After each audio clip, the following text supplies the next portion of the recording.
a Dios, pero la iglesia no me interesa. Amo a Dios, pero la iglesia la aborrezco. ¿Es esto posible? ¿Es posible amar a Dios y no amar lo que Dios más ama? O tendremos una idea equivocada de lo que es Dios, el Dios de la Biblia, o no hemos conocido la iglesia del Dios viviente. Quizás hemos estado en un grupo religioso de buena gente, buenas personas, pero donde la vida de Dios no se manifestaba de ninguna forma. Porque cuando conocemos a Dios de forma experimental, Él derrama su amor en nuestros corazones, de tal manera que nosotros podemos amar con esa calidad de amor, la calidad de amor que tiene Dios, y lo que Dios ama, y aborrecer lo que Dios aborrece. ¿Cómo es posible aborrecer la obra maestra de Dios? Y este es el tema que quisiera tratar con vosotros y tener comunión con vosotros sobre este tema. La iglesia como obra maestra de Dios. La obra maestra de un artista es la mejor y es la que sobresale a todas las demás obras. La obra maestra de un artista es la que expresa mejor los pensamientos, los sentimientos y la voluntad de ese artista. Y ahora, ¿cuáles son los pensamientos de Dios? ¿Qué piensa Dios respecto a su pueblo? Hay unos textos en Jeremías, capítulo 29, Jeremías capítulo 29, versículos 11 y 12. Y dice así Jehová Dios: porque yo sé los pensamientos que tengo acerca de vosotros, dice Jehová, pensamientos de paz y no de mal, para daros el fin que esperáis. Entonces me invocaréis y vendréis y oraréis a mí, y yo os haré. Estos son los pensamientos de Yahvé Dios. Pensamientos de paz. ¿Y cuáles son los sentimientos de Dios? Porque los pensamientos generan sentimientos. Cuando uno piensa en algo que le asusta, que le da miedo, en algo que no le gusta, algo que le inquieta, inmediatamente los sentimientos se ponen en marcha. Si alguien va por una calle oscura de noche y piensa, esta calle es peligrosa, entonces siente miedo, o al menos tengo que ser precavido. Y ahora, si Dios tiene pensamientos de paz, buenos pensamientos acerca de su pueblo, ¿cuáles son los sentimientos que Dios tiene hacia su pueblo? Deuteronomio capítulo 7, los versículos 6 al 9, dice así: porque tú eres pueblo santo, o sea, apartado para Jehová tu Dios. Jehová tu Dios te ha escogido para hacerle un pueblo especial. Ahí está expresando sus pensamientos. Más que todos los pueblos que están sobre la tierra. No por ser vosotros más que todos los pueblos os ha querido Jehová y os ha escogido, pues vosotros erais el más insignificante de todos los pueblos. Y si es así, ¿por qué? ¿Por qué nos has elegido? Versículo 8, sino por cuanto Jehová os amó y quiso guardar el juramento que juró a vuestros padres. Os ha sacado Jehová con mano poderosa, os ha rescatado de servidumbre y de la mano de Faraón, rey de Egipto. Conoce pues que Jehová tu Dios es Dios, Dios fiel que guarda el pacto y la misericordia a los que le aman y guardan sus mandamientos hasta 1000 generaciones. Erais el pueblo más insignificante, pero yo os amé, dice Jehová. Yo os amé. Y los sentimientos generan obra. Los sentimientos de Jehová le lleva a hacer lo que Él quiere. Y lo que Dios hace, lo hace con excelencia. Con excelencia. ¿Por qué? Porque lo hace en santidad y de forma justa. El Salmo 33, versículos 3 y 4 dice, porque recta es la palabra de Jehová y todas sus obras hechas con fidelidad. Él ama justicia y juicio. De la misericordia de Jehová está llena la tierra. Así que Dios piensa bien de nosotros, nos ama. Y esto le lleva a hacer una obra justa y santa. Así que resumiendo, los pensamientos de Jehová generan sentimientos, los sentimientos de Jehová generan su obra, y Dios hace todo de una forma justa y santa. ¿Por qué? Porque la obra de Dios expresa la gloria de Dios. O sea, expresa la calidad que tiene Dios como artista, su valor, su peso y toda su obra. ¿Por qué la iglesia entonces es la obra maestra de Dios? Primeramente porque para conseguirla, para llevar a cabo, para traerla a la existencia, trabaja el Dios triuno. ¿Por qué digo triuno? Porque Dios es uno. Dios es uno. Lo dice las Escrituras. Hay un solo Dios. No hay más dioses verdaderos. Hay un solo Dios verdadero. Escucha, Israel. El Señor es nuestro Dios. Uno es el Señor. Respecto a esto no hay duda. Pero las Escrituras nos muestran que este Dios se expresa como Padre, se expresa como Hijo y se expresa como Espíritu. Ahora,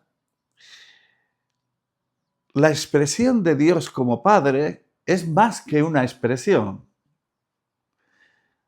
La expresión de Dios como Hijo es más que una expresión. Y la expresión del Espíritu Santo como Espíritu es más que una expresión. Porque tienen personalidad. Tienen personalidad. Ahora, yo no soy capaz de explicar esto, Yo no soy capaz de explicar cómo Dios, siendo uno, se expresa con personalidad como Padre, como Hijo y como Espíritu. Yo no soy capaz de entenderlo, y líbreme Dios de tratar de explicarlo. Ni de explicarlo, ni de negarlo. Porque a Dios no se puede explicar. Aún el propio Señor Jesús, el único que conocía a Dios en su totalidad, Él dice: a Dios nadie le vio jamás. Es el unigénito del Padre el que le ha dado a conocer. Así que nosotros tenemos un conocimiento limitado, y tratar de explicar a Dios es un pecado grande. Y tratar de negar evidencias que la Escritura pone muy claras, porque no soy capaz de entenderlo, también es un pecado grave.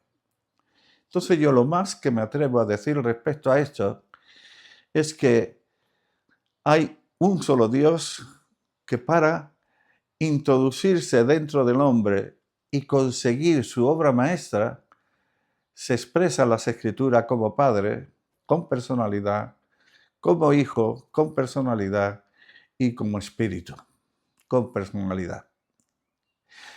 Y para conseguir su obra maestra, podemos ver la obra del Padre, la obra del Hijo y la obra del Espíritu Santo. En Efesios capítulo 1, los primeros 6 versículos expresan la obra del Padre. Mira lo que dice: bendito sea el Dios y Padre de nuestro Señor Jesucristo, que nos bendijo con toda bendición espiritual en los lugares celestiales en Cristo, según nos escogió en Él antes de la fundación del mundo, para que fuésemos santos y sin manchas delante de Él, en amor, habiéndonos predestinados para ser adoptados hijos suyos por medio de Jesucristo, según el puro afecto de su voluntad, para alabanza de la gloria de su gracia, con lo cual nos hizo aceptos en el amado. Y ahí tenemos reflejado una gran parte de la obra del Padre. ¿Y qué es lo primero que nos has hecho?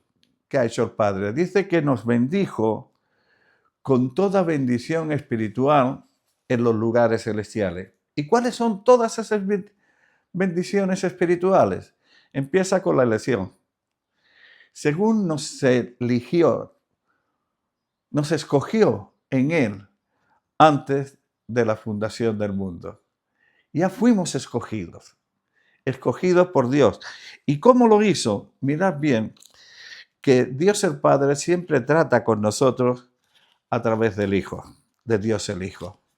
Así que nos escogió y nos predestinó en Cristo. La primera de Pedro, capítulo 1, versículo 1 y 2 dice: Pedro, apóstol de Jesucristo, a los expatriados de la dispersión en el Ponto, Galacia, Capadocia, Asia y Bitinia. Y dice: elegidos según la presciencia de Dios Padre en santificación del Espíritu, para obedecer y ser rociados con la sangre de Jesucristo, gracia y paz os sean multiplicadas. Así que según su presciencia en Cristo, el Padre nos eligió. ¿Dónde nos eligió? Versículo 3 de Efesios capítulo 1 dice: en los lugares, en los celestiales. En los lugares celestiales, ¿verdad? ¿Y cuándo nos eligió? Antes de la fundación del mundo. Nos elige en Cristo en los lugares celestiales antes de la fundación del mundo. ¿Cómo lo hace? En Cristo. En Cristo. Fuimos predestinados en Cristo. ¿Y a qué hemos sido predestinados. ¿A qué hemos sido predestinados? En Romanos capítulo 8, hay un texto que es muy, muy conocido, que es el versículo 28, donde dice, a los que aman a Dios, todas las cosas le ayudan a bien. Pero luego sigue diciendo, a los que conforme su propósito son llamados. O sea que Dios nos llama con un propósito y nos predestina para cumplir ese propósito. ¿Y ese cuál es? Versículo 29. Porque a los que antes conoció, también los predestinó para que fuesen hechos conforme a la imagen de su Hijo, para que Él sea el primogénito entre muchos hermanos. Así que el Padre nos bendice con toda bendición espiritual en los lugares celestiales, en la persona de Cristo Jesús, y nos predestina a ser como el primogénito, a ser como Jesús. ¿Y para qué? Pues para ser santo y sin mancha delante de Él y ser adoptados como hijos suyos. Y dice porque este es el puro afecto de su voluntad, o sea, el resultado de su elección, el resultado de el elegirnos en Cristo Jesús es con un propósito. El propósito es que seamos para la alabanza de su gracia. Para la alabanza de su gracia. Así que fijaos bien, la iglesia es la obra suprema y maestra de Dios porque el Dios triuno han participado para generarla, para crearla, para traerla a la existencia. ¿Y cuál es la obra del Hijo?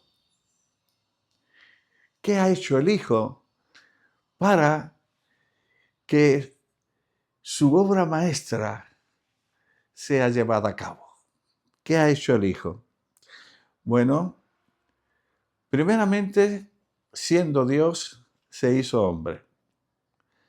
Juan 1.1 dice el Evangelio de Juan, en el principio era el Verbo era con Dios y el Verbo era Dios. Y el versículo 14 de este mismo capítulo dice, y aquel Verbo fue hecho carne y habitó entre nosotros y vimos su gloria, gloria como del unigénito Hijo del Padre, lleno de gracia y de verdad. La primera carta de Pablo a Timoteo 3:16 dice que grande es el misterio de la piedad. Dios fue manifestado en carne. Dios fue manifestado en carne.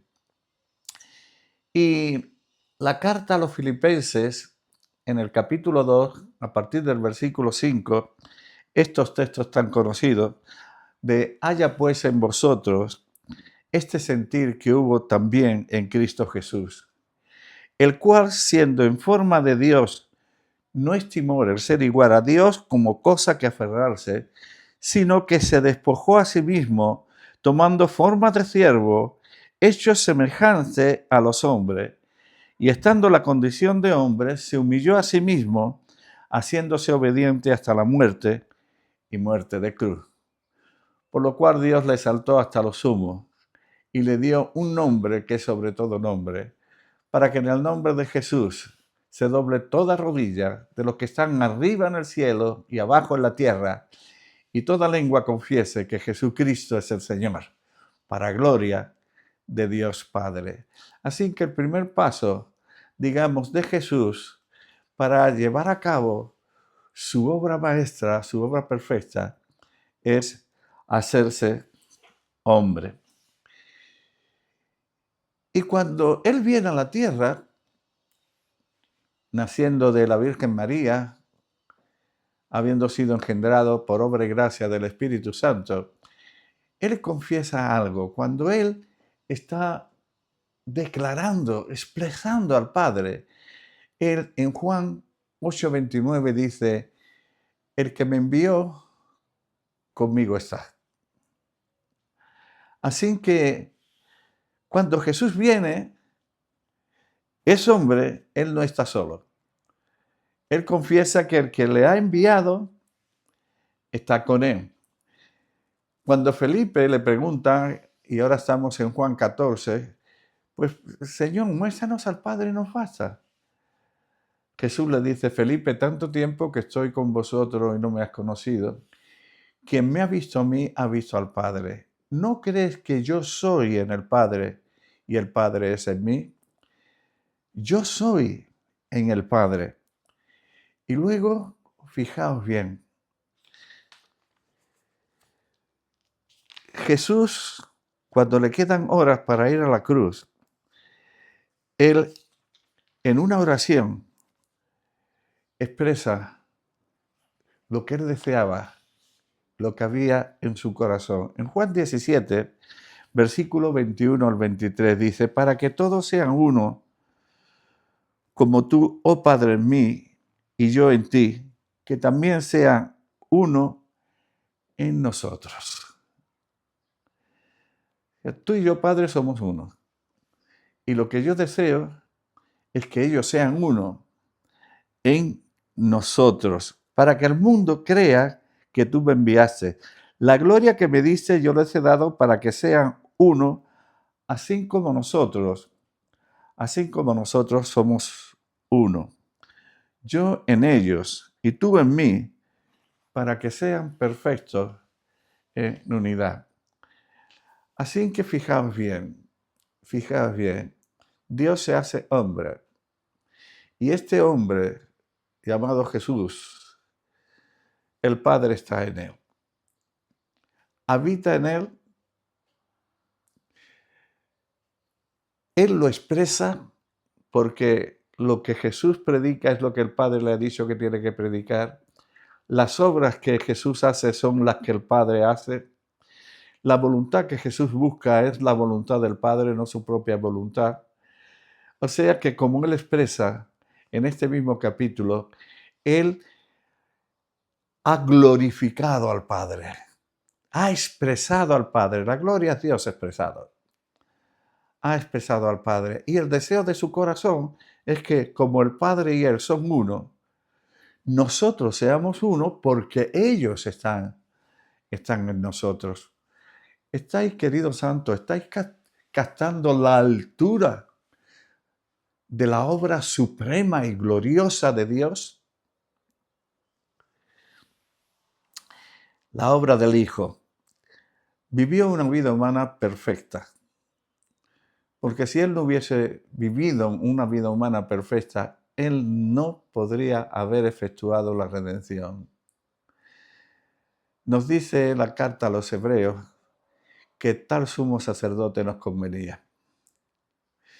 Y dice que no tenemos un sumo sacerdote que no pueda compadecerse de nosotros, sino uno que fue tentado en todo, pero sin pecado. Jesús vivió una vida humana perfecta, por eso Él pudo efectuar la redención. En las Escrituras, pecado es transgredir la ley de Dios, no hacer lo que se debe hacer, el tener conocimiento de lo bueno y no llevarlo a cabo, dice las Escrituras que también es pecado, y todo lo que no proviene de fe.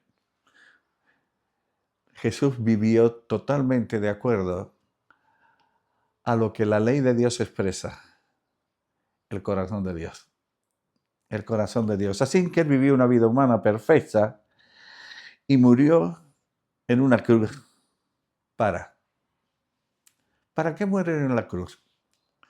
Primero, para perdonar con su sangre todos nuestros pecados. Y la sangre de Jesucristo, su Hijo, nos limpia de todo pecado. Primera de Juan 1:9.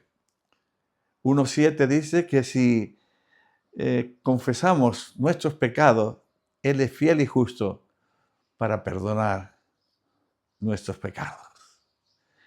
Así que Él es el Cordero de Dios que quita el pecado. Él nos limpia de los pecados. Luego, también en la cruz del Calvario, Él trató con nuestra naturaleza pecaminosa. Fijaos bien, Él crucificó el viejo hombre. ¿Quién es el viejo hombre? Adán, todos los que descendemos de Adán.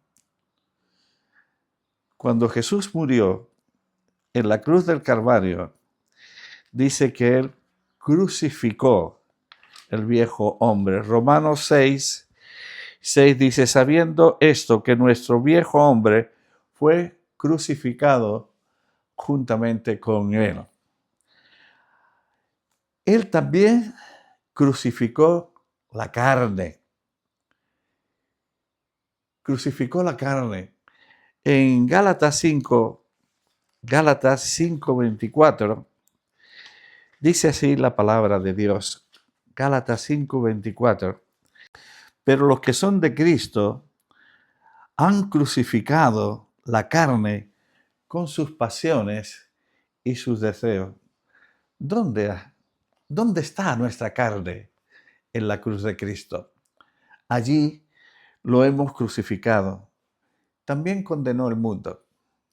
El mundo es el sistema que Dios ha preparado para que la carne, que es su naturaleza en nuestra humanidad, pueda funcionar y desarrollarse. Y en el mundo hay para todas las pasiones, para todos los gustos, y hay para que cada persona pueda perderse, sumergirse, porque Satanás preparó bien su sistema, preparó bien su gobierno para la perdición de todos los hombres. Pero el Señor Jesús condenó el mundo cuando fue a la cruz. También nos dice las Escrituras, nos dice Hebreos capítulo 2, versículo 14, que por medio de la muerte venció al que tenía el imperio de la muerte. Así que por la muerte también venció a Satanás. También dice las Escrituras que condenó todas las huestes malignas, Colosenses 2:15. Las huestes malignas y de maldad, Jesús las exhibió públicamente y las condenó en la cruz. Luego, en 1 Corintios 15, se deja bien claro cómo Jesús venció la muerte. Él resucitó, Él murió conforme a las Escrituras y resucitó conforme a las Escrituras. Y en Efesios 2, 5 y 6 se nos dice que Él liberó la vida divina. Él liberó la vida divina. Con su sangre nos limpia de todo pecado. Con su cruz nos libera de lo que somos, un pecador. Con su resurrección nos puede dar su vida divina. ¿Y cómo lo puede hacer? Lo puede hacer porque cuando Él resucita, se hizo el Espíritu que da la vida. Y como Espíritu que da la vida, Él no está limitado absolutamente a nada. Y Él puede entrar en todos los corazones de todos aquellos que se arrepienten de sus pecados, de todos aquellos que invitan a Jesús a entrar en sus corazones. ¿Por qué? Porque Él es el Espíritu que da la vida y puede vivir en los espíritus de todos los seres humanos que le hemos recibido. Así que para producir la obra maestra, la poemía es lo que se dice en Efesios capítulo 2, versículo 10, ¿verdad? Dice que somos hechura suya, o sea, somos su obra maestra. Para producir su obra maestra, pues el Padre ha hecho lo suyo, el Hijo ha hecho lo suyo y el Espíritu Santo ha hecho lo suyo. ¿Qué ha hecho el Espíritu Santo? En este mismo capítulo 1 de Efesios, en el versículo 14, se nos dice que fuimos sellados con el Espíritu Santo de la promesa. O sea, puso el sello en nosotros de pertenencia, de que le pertenecemos a Dios. ¿Por qué? Porque hemos sido comprados con precio de sangre, con la sangre preciosa de Jesús como de un cordero sin mancha y sin contaminación. Y al ser comprado, Dios ha puesto en nosotros su sello de pertenencia. Le pertenecemos a Él y Él cuida de nosotros. Por eso el mismo Señor Jesús dice en Juan que nadie puede arrebatar sus ovejas de su mano, dice, y nadie puede arrebatarlas de las manos de mi Padre. Nadie puede arrebatarnos, porque Dios cuida muy bien lo que es suyo. La obra del Espíritu Santo también es recordarnos todas las enseñanzas de Jesús. El Señor Jesús dijo, os conviene que yo me vaya, porque si no, el Espíritu Santo no vendría. Si no me voy, el Espíritu Santo no me vendría. Pero también dijo qué ocurriría cuando Él viniese. Y Él dice, Él tomará de lo mío y os lo hará saber. Él tomará de lo mío y os lo hará saber, porque Él me glorificará.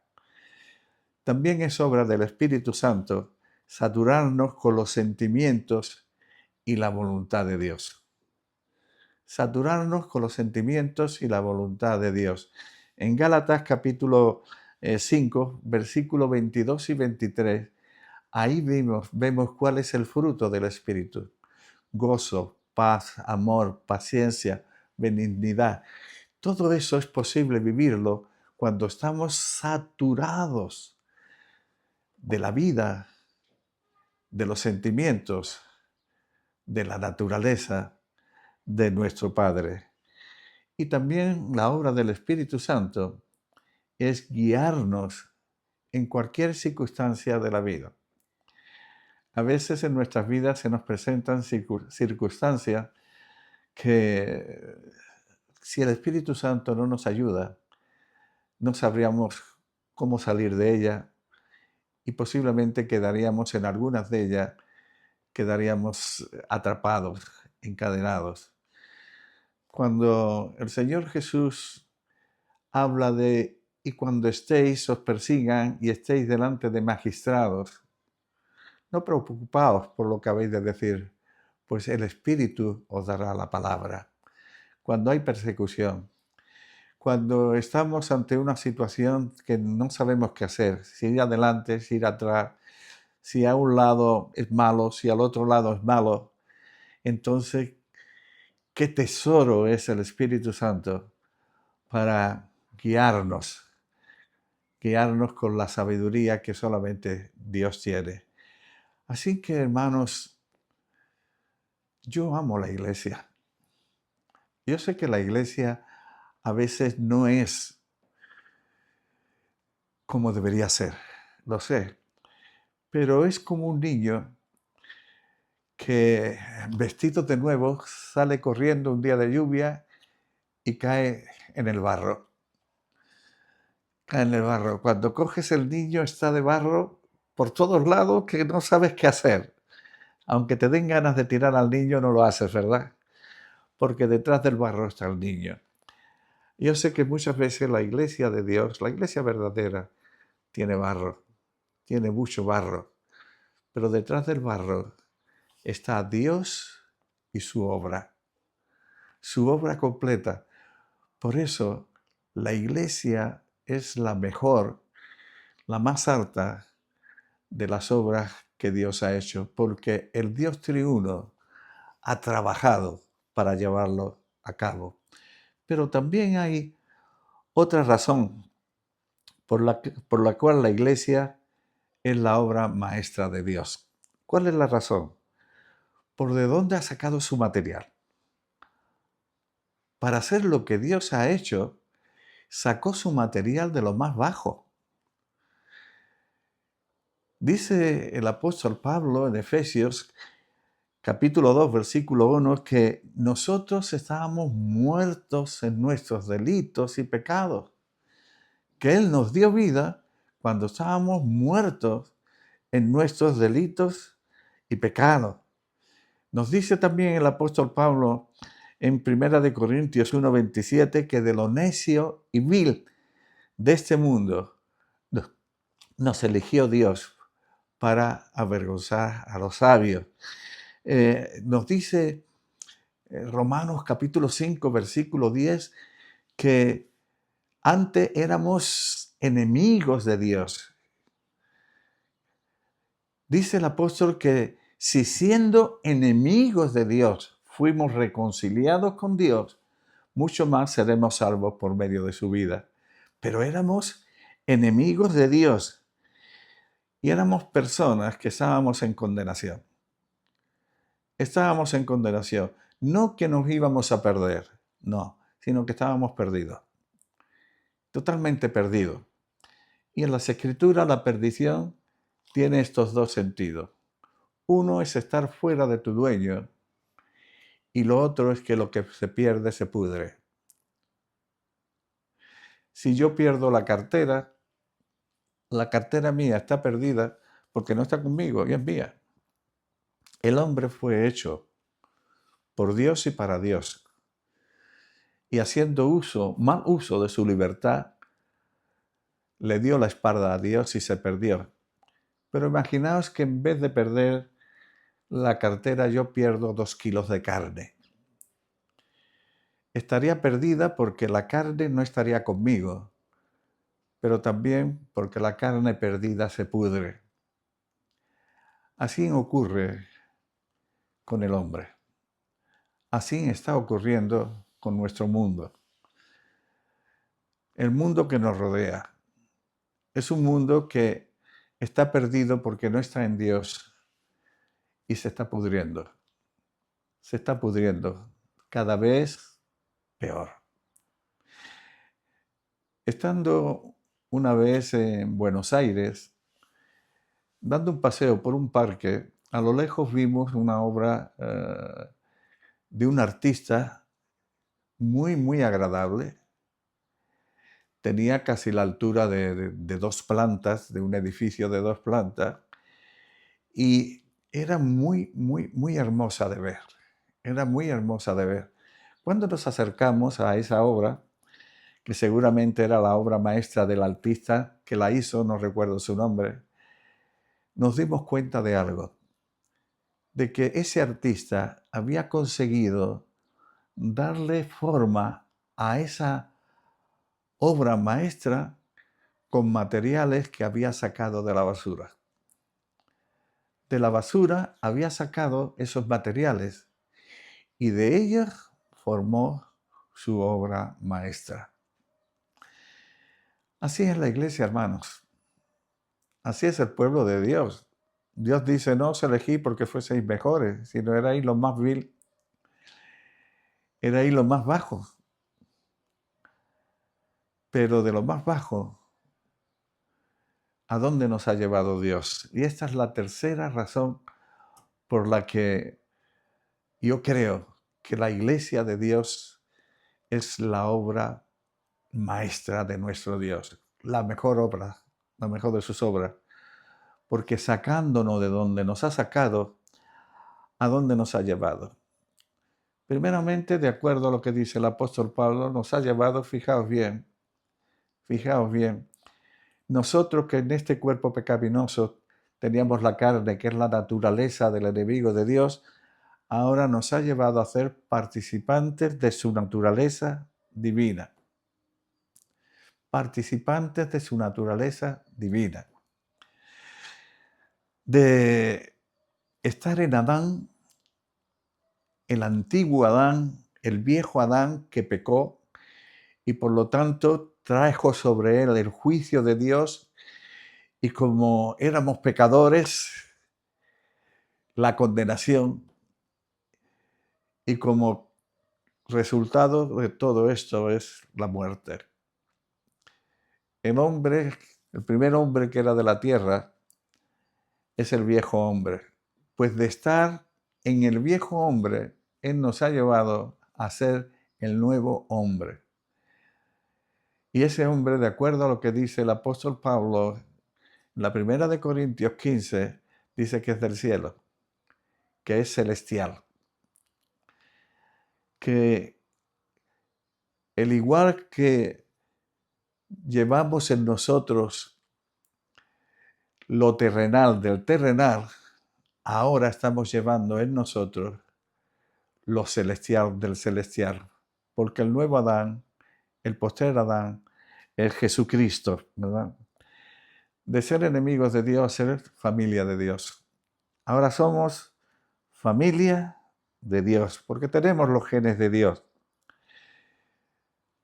Hemos llegado a ser, somos su casa y su templo. Su casa porque Dios es Padre, su templo porque Dios es Dios. Ahora, hermanos, somos el reino de los cielos aquí en la tierra. No el reino en los cielos, sino el reino de los cielos aquí en la tierra. Ahora somos el cuerpo de Cristo. Él es la cabeza, pero nosotros somos el cuerpo.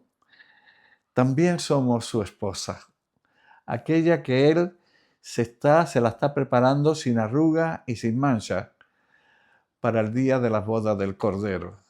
Y además dice que somos carne de su carne y hueso de sus huesos. Grande es este misterio, mas yo digo esto respecto a Cristo y la Iglesia, de estar en condenación a ser los herederos de Dios. Vamos a heredar no solamente todo lo que es de Dios, sino también Dios mismo es nuestra herencia. Y vamos a reinar con Él. Vamos a reinar con Él. Y luego algo que para mí es quizás lo más grande, aunque no soy capaz de comprenderlo ni entenderlo, pero lo acepto y lo disfruto. De ser enemigos de Dios, hemos llegado a ser uno con Él. Quien se une al Señor, un espíritu es con Él. Queridos santos, ¿no estáis de acuerdo conmigo en que la Iglesia es la obra más maravillosa, más gloriosa y más alta de nuestro Dios? El Dios triuno trabajó para conseguirla, nos sacó de lo más bajo que se podía estar y nos ha llevado al lugar más alto que se pueda estar, a ser uno con Él. Que Dios os bendiga.